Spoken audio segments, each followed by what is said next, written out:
Welcome students. Today we are going to study chapter 7 fractions. Myself Julie Rai.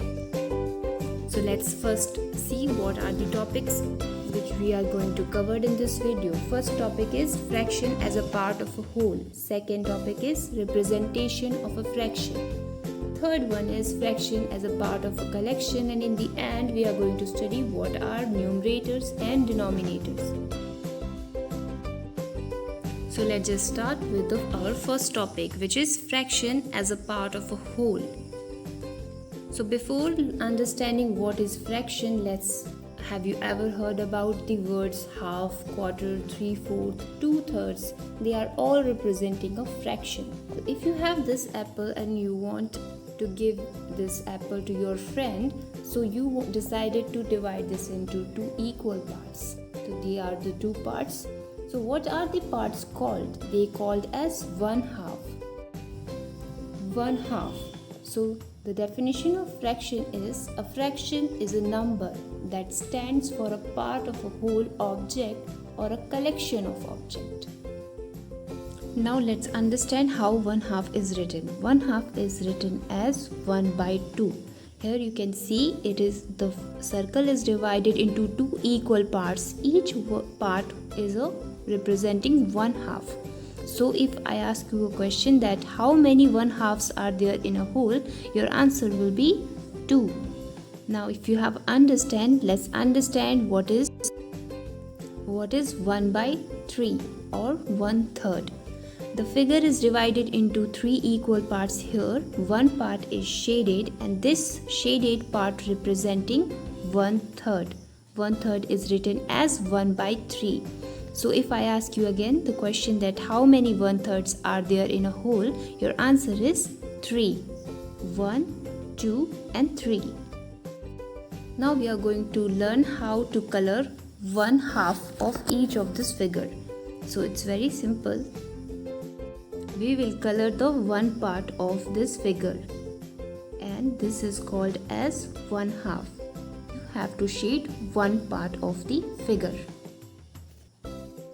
So I have shaded 1/2 of each of the figure. They are representing 1/2s.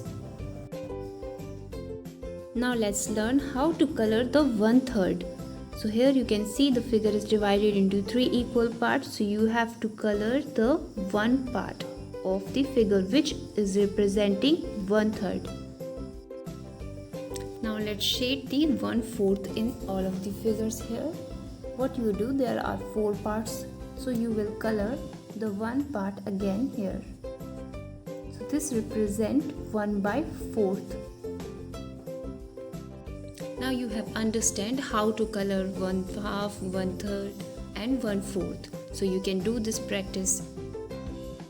So let's start with our next topic, which is representation of a fraction. So how the fraction represent? So let's understand here.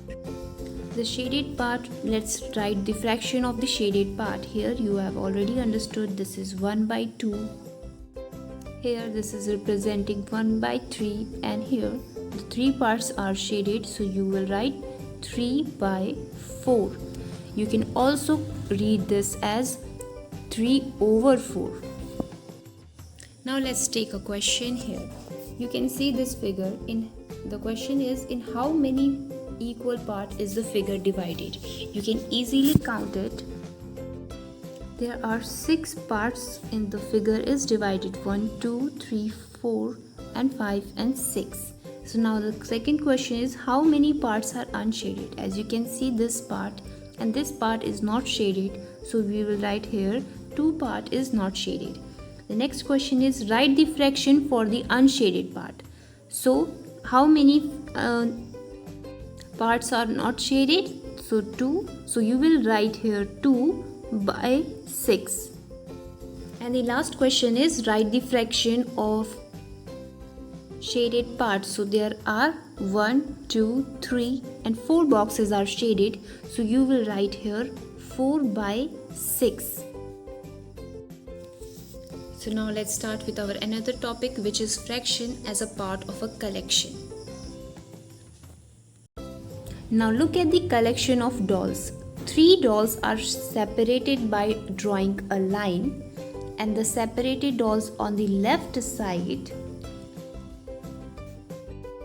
represent the fraction 3 by 7. Now if I ask you a question that write the fraction for the shaded part in this collection. In this collection you can see there are 6 dice here. So what is the fraction of the shaded part? So shaded dice are 1, 2, 3 and 4 and total dice are 6. So you will write the answer 4 by 6. Now let's understand the last topic, which is numerator and denominator. So let's understand this. This is a circle you can see, which is divided into two equal parts. So the one part is shaded and two equal parts are there. So you will write in the numerator which part is shaded, 1. So you will write in 1 in numerator and 2 in denominator. This 1 is known as numerator and this 2 is known as denominator. As you can see here, 1, the top digit that represent the part of the whole, and the denominator is the bottom digit that represent the whole. So this top digit is known as numerator and this bottom digit is known as denominator. And we can also read this number as 1 by 4 or 1 over 4. So let's understand few important notes are there.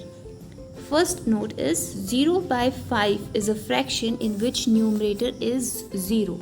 So you can see this is a fraction where the numerator is 0.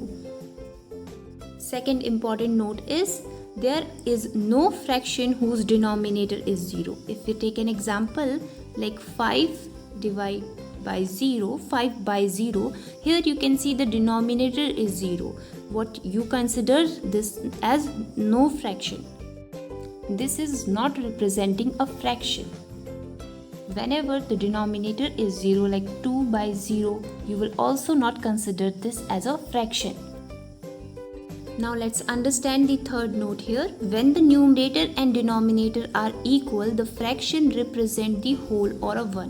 What that means is when you divide the same number, numerator and denominator are the same, your answer will always be 1. You can take here, if you divide any numerator and denominator are equal, the answer will always be 1.